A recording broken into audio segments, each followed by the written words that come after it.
Oke, kita lanjutkan lagi jenis-jenis sinyal. Jadi sinyal itu adalah data-data yang nantinya akan dikirimkan ya dari satu titik ke yang lain. Jadi file-file nanti akan diberi wujud sebagai sebuah sinyal. Kita pahami ada dua macam sinyal ya. Sebelumnya kita pahami juga namanya elektromagnetik ya. Jadi saat ini di kurikulum kita sudah tidak ada lagi mata kuliah fisika dasar. Sehingga mata kuliah fisika dasar disisip-sisipkan gitu ya. Salah satunya adalah pengenalan tentang elektromagnetik. Elektromagnetik itu adalah komponen yang di dalamnya ada unsur listrik dan unsur magnet. Salah satu contoh terapan elektromagnetik adalah produk komputer. Ada prosesor, hardware, itu ya apa? IC, rangkaian-rangkaian komponen-komponen dari elektronika dan seterusnya.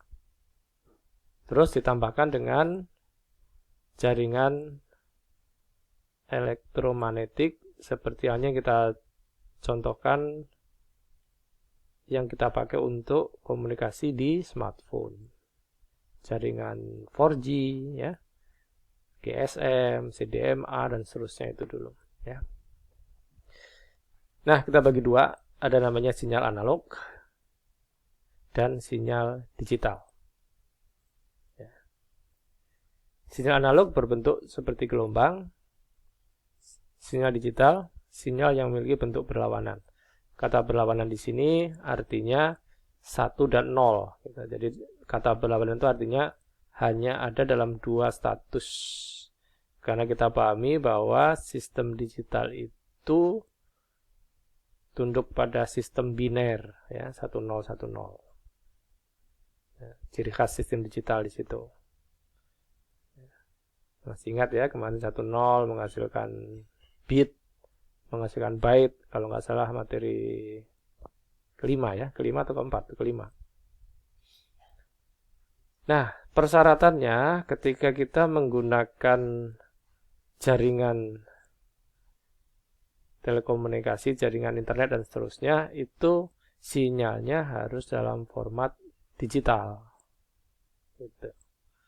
Nah, alat yang dipakai untuk merubah digital ke analog dan sebaliknya, ya, itu ada namanya, disebutnya modem. Ya, modem. Kata modem itu menjadi perangkat wajib kalau kita menggunakan jaringan internet. Contoh, smartphone kita bisa dipakai sebagai modem. Nah, gitu kan. Berarti di dalam smartphone kita itu ada modemnya.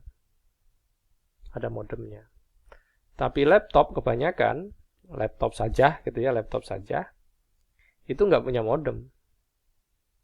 Ya, jadi kalau laptop kita mau koneksi ke internet harus pakai WiFi, by wireless, atau pakai modem smartphone.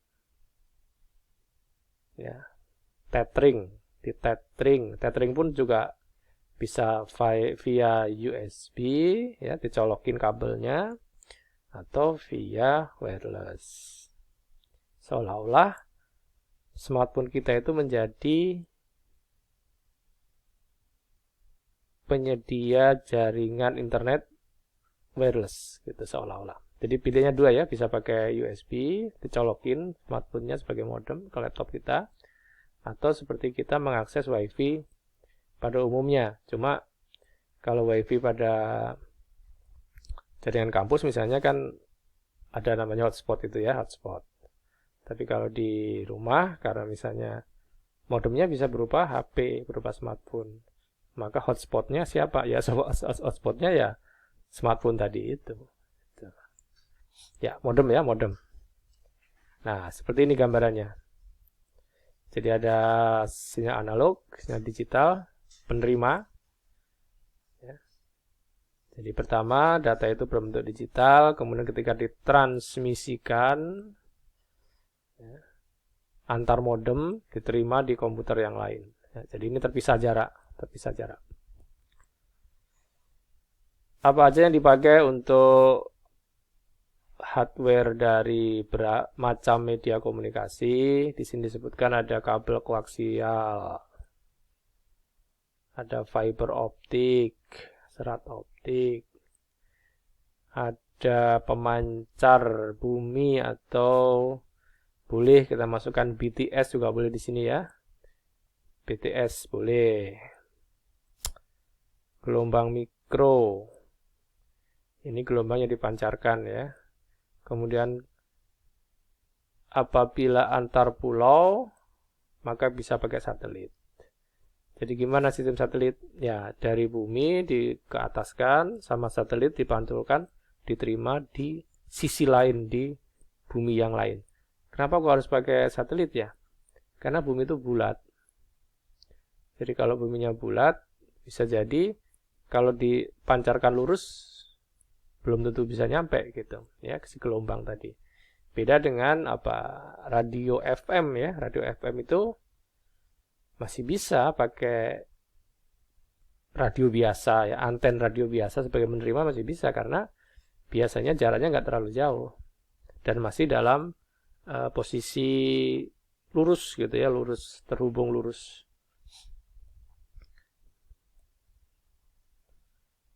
Bentar, bisa digambarkan nggak ya?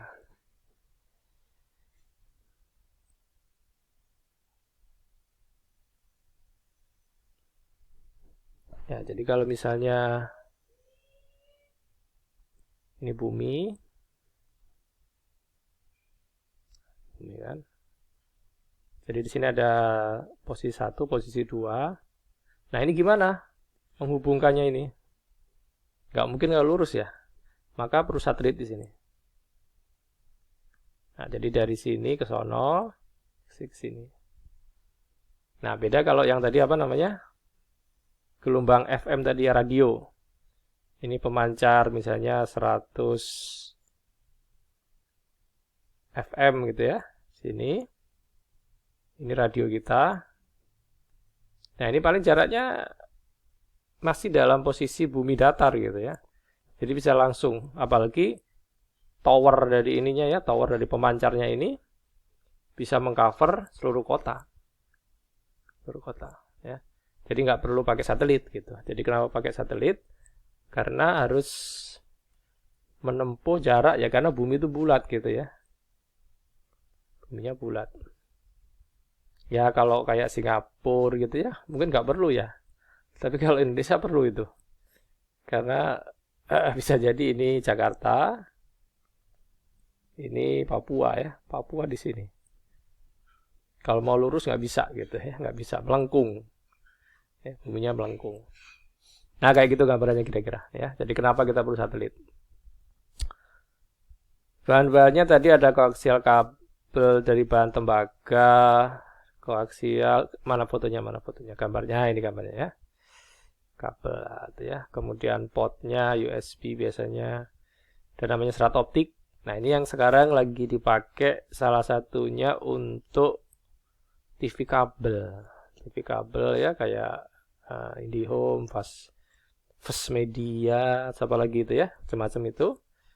Mereka sekarang sedang membangun jaringan-jaringan serat optik karena satu, bisa menampung banyak sekali user, pengguna, pelanggan. Terus mampu menampung kecepatan yang tinggi karena untuk TV-TV sekarang itu minimal tuh sudah high definition HD ya, 72p, atau mungkin nanti ditingkatkan lagi, mungkin sebentar lagi menjadi standarnya Full HD 1080p ya. Karena resolusi TV berkembang lagi ya, sekarang TV 4K sudah ada ya, 8K juga udah ada sekarang. Ya, semakin canggih resolusinya. Sehingga nanti mau tidak mau pemancar atau penyedia saluran digital, TV digital harus menyesuaikan. Nah, kesini ternyata orang lebih suka menggunakan wireless terbukti dengan penggunaan telepon seluler atau smartphone.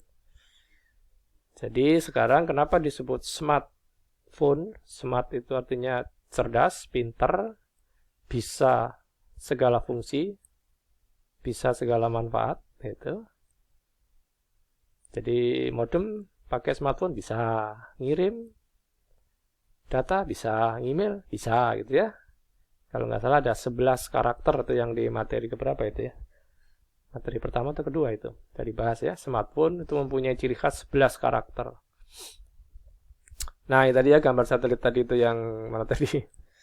Gambarnya. Nah, saya cuma gini aja gambar satelitnya. Satelitnya gini aja ya.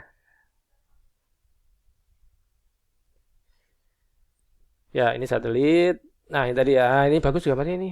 Jadi kenapa itu bumi karena bulat? Jadi kalau mau ngirim ke sini itu harus pakai satelit ya. Loh, satelit itu gimana? Kok nggak bisa jatuh? Nah, mungkin perlu jelaskan sedikit ya. Ada namanya geostasioner. Bentar, digeser dulu. Jadi kalau ini permukaan bumi, ini ada gaya gravitasi kan? Jadi kalau Anda berada di batas ini namanya geostasioner. Geostasioner. Jadi geostasioner itu adalah posisi di mana ketika benda berada di sini, dia tidak akan menerima atau dipengaruhi oleh gaya gravitasi ke bawah, ke bumi, atau gaya tarik ke atas. Jadi diem di situ dia itu. Ya, jadi ibarat orang itu kalau berada di geostasioner itu pendiriannya teguh gitu. Dia tidak akan ikut ke bawah, tidak ikut ke atas. Nah, kenapa benda-benda di atas permukaan bumi itu secara hukum alam dia terkena namanya efek gravitasi bumi. Ya, jadi kalau benda dijatuhkan nah, main bola itu ya. Main bola itu kenapa bolanya bisa jatuh lagi ya, itu kayak gravitasi. Nah, disinilah si satelit tadi ditempatkan.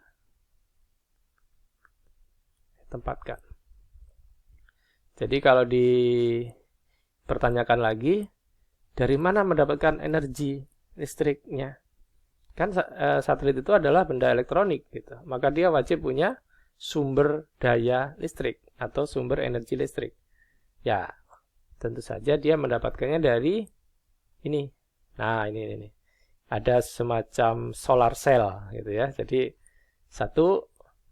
si satelit ini tidak perlu banyak diotak-atik gitu ya, dikendalikan seperti mobil di gas, di rem, nggak perlu ya, karena dia berada dalam titik stasioner tadi. Terus yang kedua, untuk mengoperasikan fungsi-fungsi elektroniknya, karena dia ada benda elektronik, maka dia menggunakan sumber listrik dari solar cell atau panel surya. Nah, tentu saja dia punya usia efektif ya, kalau tidak salah itu 10 tahun.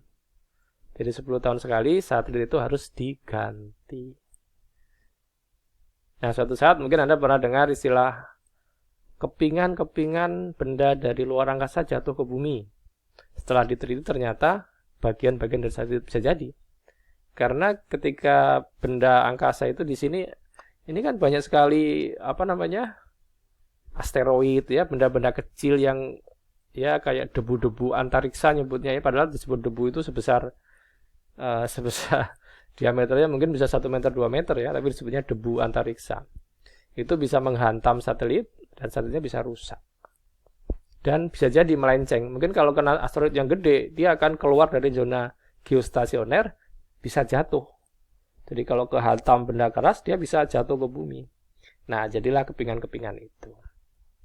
Oke ya, kita break dulu, nanti kita lanjut lagi.